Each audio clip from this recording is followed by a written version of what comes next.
The ransacked retirement. I expose my brother's $1.2 million fraud before he killed our mother. My brother, Leo, stood over our frail mother's hospital bed, smoothing his expensive silk tie. His voice was laced with artificial concern. "Don't worry, Mom. The doctors said you're just tired. We'll cover your expenses with that new investment account. It's performing so well." He flashed a knowing, self-satisfied smile at his wife, Chloe. But I wasn't fooled. I looked at the financial statement in my hand, the one they thought I hadn't seen, and whispered to myself, "It's not just performing well, Leo. It's performing exactly like a textbook case of federal fraud." I'm Alex, 35. For the last 2 years, I've been living a quiet life as a senior compliance analyst, working remotely and keeping a low profile. What my brother and his trophy wife didn't know was that my low profile was a carefully constructed facade.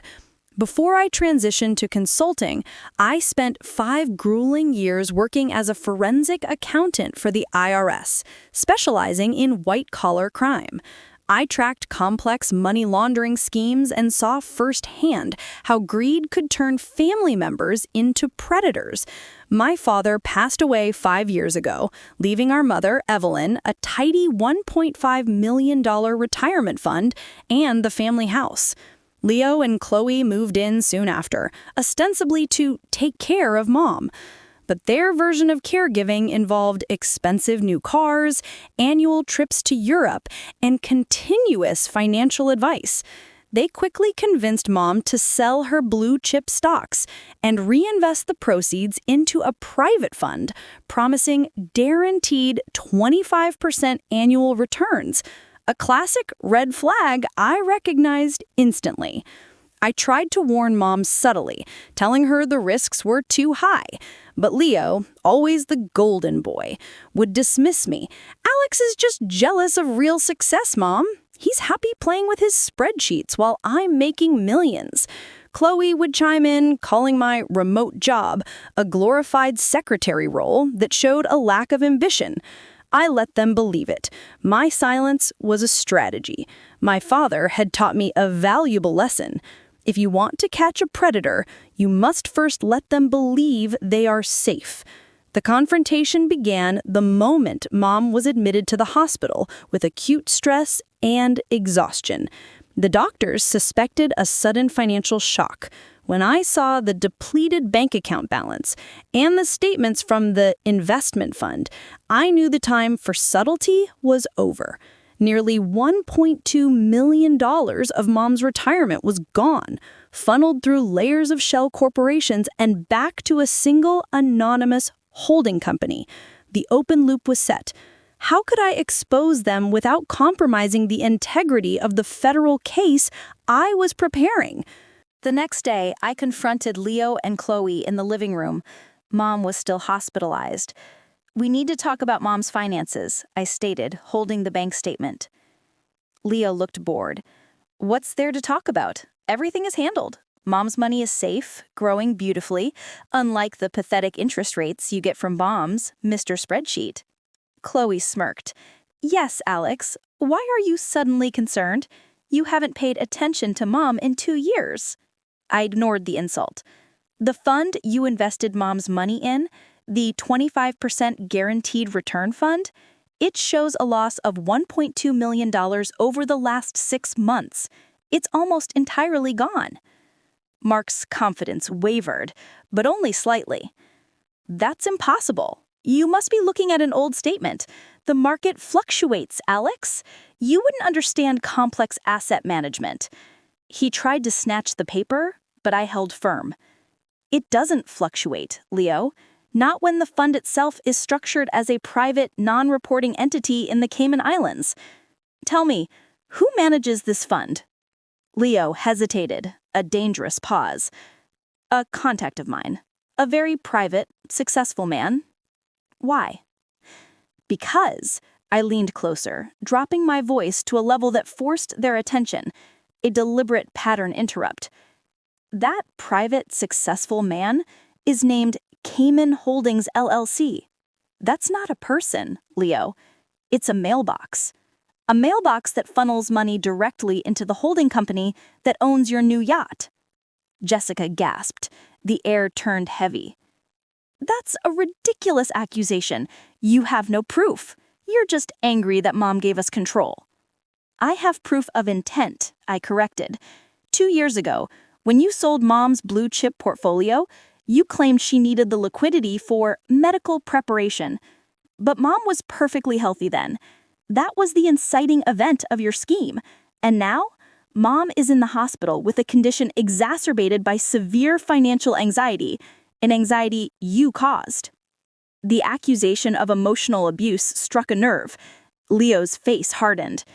You have no idea what you're talking about, Alex. We've been supporting Mom, cleaning up her messes. She spends too much. Who bought the Maserati last month, Leo? Mom doesn't drive. Who took the 3-week vacation to Tuscany? Mom hasn't left this house in 6 months. I didn't wait for an answer. I was controlling the pacing now. Let's talk about the documentation. Where is Mom's original will, the one drafted by Father's attorney? Chloe, pale but defensive, stepped forward. That old thing? It was outdated. We had Mom sign a new one. It's perfectly legal. Did she sign it after the stroke scare last year, when she was heavily medicated and confused? I asked. This was the midpoint revelation, a significant change in trajectory, because I found the paperwork, and in that new will, you two are the sole executors, and I am written out entirely. A simple theft disguised as paperwork. Leo laughed, a hollow sound. See, Alex, we told you. It's all legal. You're trying to stop us from saving Mom's assets. You're just a glorified pencil pusher who couldn't handle real finance. You have nothing. I row. You're right, Leo. I conceded with a small, chilling smile. I don't have the will, but I have something better. I have the entire paper trail, and the IRS has been watching that Cayman mailbox since the day you set it up. Leo's eyes widened, shifting from arrogance to outright panic. IRS? What the hell are you talking about? You're a consultant. Your little office job has nothing to do with the IRS. My previous job was with the Criminal Investigation Division, I corrected, my voice deadly quiet. And my current consulting firm works directly with federal agencies, specializing in tracing funds from offshore entities like Cayman Holdings LLC. The account that received the $1.2 million from Mom's retirement fund, that's what we call Exhibit A in a federal fraud case. This sudden elevation of the stakes, from a family argument to a serious crime, was the final major plot point of Act 2. Chloe started shaking violently, collapsing onto the sofa. Leo, what did you do? I thought it was just investments. Don't listen to him, Chloe. He's bluffing. Leo tried to maintain the lie, but his sweat betrayed him. You don't have jurisdiction, Alex. This is a private family matter. Financial fraud involving over $1 million isn't private, Leo. It's federal. It triggers mandatory reporting. And the worst part? Mom's signature on that new will, that was the final piece of the puzzle. It shows intent to defraud the estate, providing grounds for elder abuse charges linked to financial exploitation. I pulled out my phone and played a short audio clip. It was Leo's voice, recorded covertly during an earlier confrontation, instructing Chloe to get rid of any papers related to Cayman after Mom's health crisis. The recording ended. The silence was deafening. That recording proves you were aware of the financial situation and attempted to conceal evidence. Now, let's talk about Mom's health. The doctors confirmed her stress condition was worsened by a sudden, severe financial shock. That, coupled with the forged will, transitions this from mere fraud to aggravated elder abuse under federal law. Chloe screamed, pointing at me. He's making this up. Leo, call your lawyers. Your lawyers won't talk to me, Chloe. They'll talk to the federal prosecutor, who received all my compiled evidence 2 days ago, right after Mom was admitted. The case is filed. This is no longer a negotiation. This is an indictment. Leo rushed toward me, his face contorted with pure hatred, but I stood my ground. I'm giving you one chance, Leo. Return the remaining funds, sign over the house deed to Mom's original trust, and turn yourself in. Otherwise, the full weight of the investigation will fall on you and Chloe, including the yacht. The weight of the situation, the crumbling of his lavish, false reality, was crushing him. He looked at his shaking wife, then back at me, the glorified secretary. He finally understood. Leo's breakdown was complete. His face, usually so composed, crumpled. He didn't turn himself in immediately, but his life of luxury ended that evening. I explained everything to Mom's lawyer and the independent fiduciary responsible for the family trust. Within 24 hours, freezing orders were placed on all assets linked to Cayman Holdings and the yacht. Leo was arrested the next morning on federal charges of wire fraud and financial elder abuse. Chloe, who had profited immensely, was arrested as an accomplice. Their elaborate 2-year scheme had been meticulously tracked and dismantled by the one person they constantly belittled. Mom's recovery was slow, but steady. When she finally returned home, she looked at me, her youngest son, with a mix of gratitude and deep sadness. "Alex, why did you let it go on for so long? Why didn't you tell me?" "Because, Mom," I explained softly, "if I had tried to stop a minor theft, they would have just covered their tracks and continued later. They believed they were untouchable, and that arrogance was the climax of their undoing.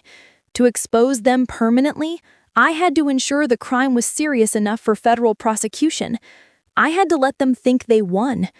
Leo and Chloe faced a massive legal battle. The evidence, the forged documents, the audio confession, and my expert forensic analysis of the money trail was undeniable. They lost everything: the house, the cars, the yacht, and their freedom. Most importantly, they lost the trust of the family they were supposed to cherish. My mother, now fully protected financially by the original trust, finally asked me about my little job. I showed her my certifications and my commendations from the IRS director. She understood then that my silent work was the foundation of her safety. I didn't seek compensation or control over the remaining funds. I ensured Mom's comfort and returned to my work. My contribution wasn't measured in expensive ties or exotic vacations, but in the structural integrity of her financial defense.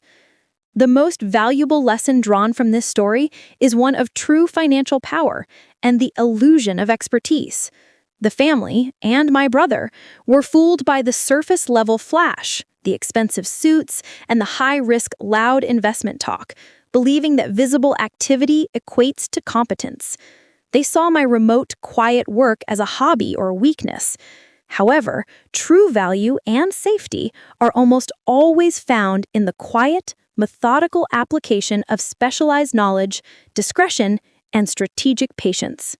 My forensic skills, cultivated in silence and dismissed as spreadsheet work, were the very weapon that exposed the high-profile fraud. Never confuse visible arrogance with genuine authority. If you want to build enduring success, focus on mastering the underlying mechanics and structural strategy, the quiet work that no one sees, but which ultimately controls the game.